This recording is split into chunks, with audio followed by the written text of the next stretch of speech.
আইন উপদেষ্টা ডক্টর আসিফ নজরুল বলেছেন, ঢালাও হত্যা মামলায় সরকার ক্ষুব্ধ।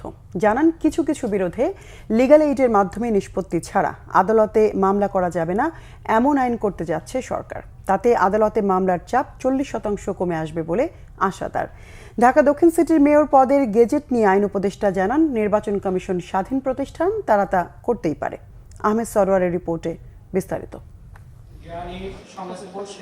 দ্বন্দ্বে কোনো আনন্দ নাই, আপোষ করো ভাই, লিগ্যাল এইড পাশে আছে, কোনো চিন্তা নাই, এই প্রতিপাদ্যে দেশে পালিত হচ্ছে জাতীয় আইনগত সহায়তা দিবস। এ উপলক্ষে রাজধানীর ওসমানী স্মৃতি মিলনায়তনে আয়োজিত অনুষ্ঠানে আইন উপদেষ্টা ডক্টর আসিফ নজরুল বলেন, সরকার কাজ করে যাচ্ছে। আগামী 6 মাসের মধ্যে জাতীয় আইনগত সেবা প্রদানকারী সংস্থাকে এমন পর্যায়ে উন্নীত করা হবে যেখানে 6 মাসে অন্তত 1 লক্ষ মামলা নিষ্পত্তি করা হবে। কিছু কিছু মামলা আছে, যেমন family matters, negotiable instrument act, compoundable criminal offences, ছোট ছোট, খুব ছোট ছোট, ওটার নামই তো কম্পাউন্ডেবল। প্রথমে যেতে হবে লিগ্যাল এইড অর্গানাইজেশন, ম্যান্ডেটরি ওখানে যেতেই হবে।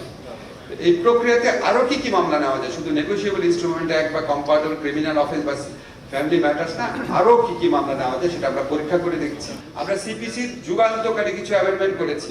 আপনারা জানেন সিপিসিতে আগে প্লেইন এবং রিটেন স্টেটমেন্ট, এটা আদালতে পড়তে পড়তেই 10-12টা শুনানি লাগতো, এফিডেভিটের মাধ্যমে জমা দেবে যেটা সেটাই, এটা নিয়ে কোনো শুনানি হবে না। আমরা এর আগে অ্যাডজর্নমেন্ট 6 বার নেওয়া যেত, আমরা বলছি 4 বারের বেশি নেওয়া যাবে না। এর আগে মামলায় জেতার পরও এক্সিকিউশনের জন্য আলাদা মামলা করতে হতো, আমরা বলছি আলাদা মামলা লাগবে না, ওই মামলাতে এরকম আরো। এটা কিন্তু আইনটা কিন্তু মানে নীতিগতভাবে পাস হয়েছে, এই আগামী বৃহস্পতিবার ওটা চূড়ান্তভাবে পাস হবে। আমরা সিভিল লয়ের পাশাপাশি ক্রিমিনাল লয়ে সিআরপিসিতে ব্যাপক অ্যামেন্ডমেন্ট আনতে যাচ্ছি, 1 মাসের মধ্যে ইনশাআল্লাহ সেটা শেষ হয়ে যাবে। অনুষ্ঠান শেষে ইরেশ জাকেরের বিরুদ্ধে হওয়া মামলা নিয়ে প্রশ্ন করেন সাংবাদিকরা। এ সময় আইন উপদেষ্টা জানান, মামলা করার ব্যাপারে কাউকে বাধা দেওয়া যায় না, তবে কারা মামলা করছে এ বিষয়ে খোঁজ নেওয়ার পরামর্শ দেন তিনি। যে যার মতো মামলা করছে এবং এখানে অনেক হয়রানিমূলক মামলা হচ্ছে, বিদ্বেষমূলক মামলা হচ্ছে, অন্যের জায়গা, জমি দখল, ব্যবসা দখল করার জন্য মামলা হচ্ছে। এগুলো অত্যন্ত আনফরচুনেট, অত্যন্ত পরিতাপের বিষয়। তা আমরা যখন মামলা করে ফেলার পর আমরা পুলিশ প্রশাসনের মাধ্যমে, আদালত প্রশাসনের মাধ্যমে আমরা বিভিন্ন ধরনের প্রতিকার দেওয়ার চেষ্টা করছি। ঢাকা দক্ষিণ সিটি কর্পোরেশনের মেয়র পদে গেজেট নিয়ে প্রশ্নের উত্তর দেন আইন উপদেষ্টা। গেজেট নোটিফিকেশন হবে কিনা এই ব্যাপারে নির্বাচন কমিশন আমাদের কাছে জানতে চেয়েছিল। তো নির্বাচন কমিশন তো আসলে একটা সাংবিধানিক প্রতিষ্ঠান, তা আমাদের মতামত জানার আসলে প্রয়োজন ছিল না, কারণ ওনারা সাংবিধানিক প্রতিষ্ঠান,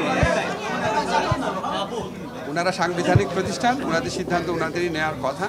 তো নির্বাচন কমিশন আমাদের মতামতের জন্য অপেক্ষা করেন নাই, ওনারা নিজেরা গেজেট নোটিফিকেশন করেছেন। আসিয়া হত্যা মামলায় বিচার কাজ গত বুধবার থেকে শুরু হয়েছে জানিয়ে আইন উপদেষ্টা বলেন, সর্বোচ্চ গুরুত্ব দিয়ে মামলাটি বিচার চলছে। আহমেদ সরওয়ার, বাংলা ভিশন, ঢাকা।